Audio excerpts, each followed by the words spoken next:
All right, let's bring in another couple of buddies. Marc Morial, president of the National Urban League, and Ron Christie, former special assistant to President George W. Bush, to talk about today's jobs numbers. Gentlemen, always great to see you on these these Fridays. Delighted.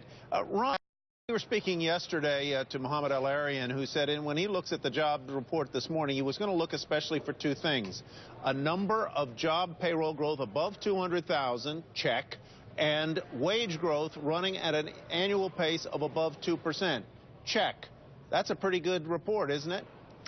Well, I think, Ty, it's decidedly mediocre. I think that we did find job growth a little bit higher than anticipated, above the 225,000 number that the analysts had predicted.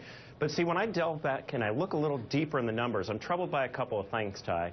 Number one, the workforce participation rate has still remained the same, around 62.9. It's been that way pretty much all year.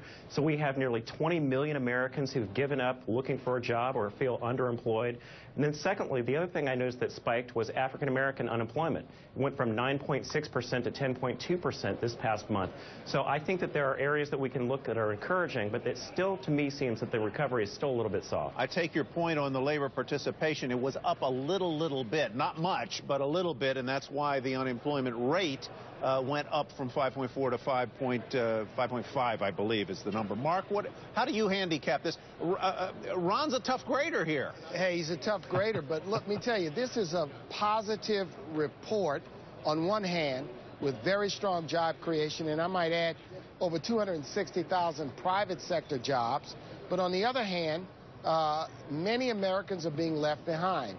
African-American unemployment, youth unemployment for both black and white youth remains higher, or is higher than it was last month.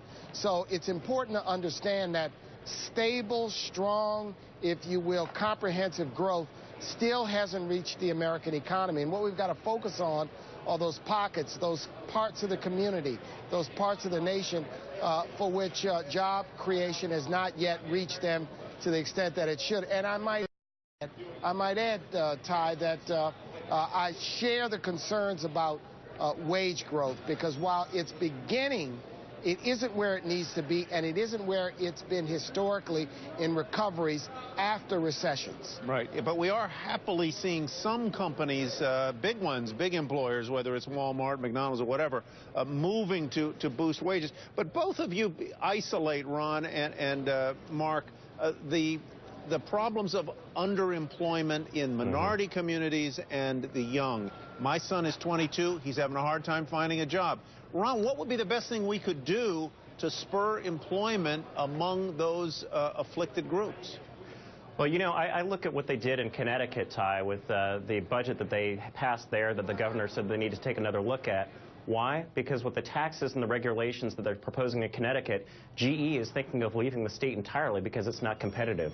I think we need to take a strong look in a nonpartisan manner at the rules and regulations that our companies go by in the United States, as well as recognize that we have one of the highest corporate income tax rates in the world, and say, are we doing the very best to make our companies competitive such that down the line, small businesses, which create most of the jobs in this country, are able to compete, they're able to hire, and they're able to get young college graduates and young people. I think we really need to take a strong look at that. Mayor? Let me agree with Ron on one point, and that is the need for a comprehensive effort to boost capital access for small businesses, particularly small business in urban communities, black communities, and Latino communities. But let me also say we need a strong, if you will, youth employment initiative in this country.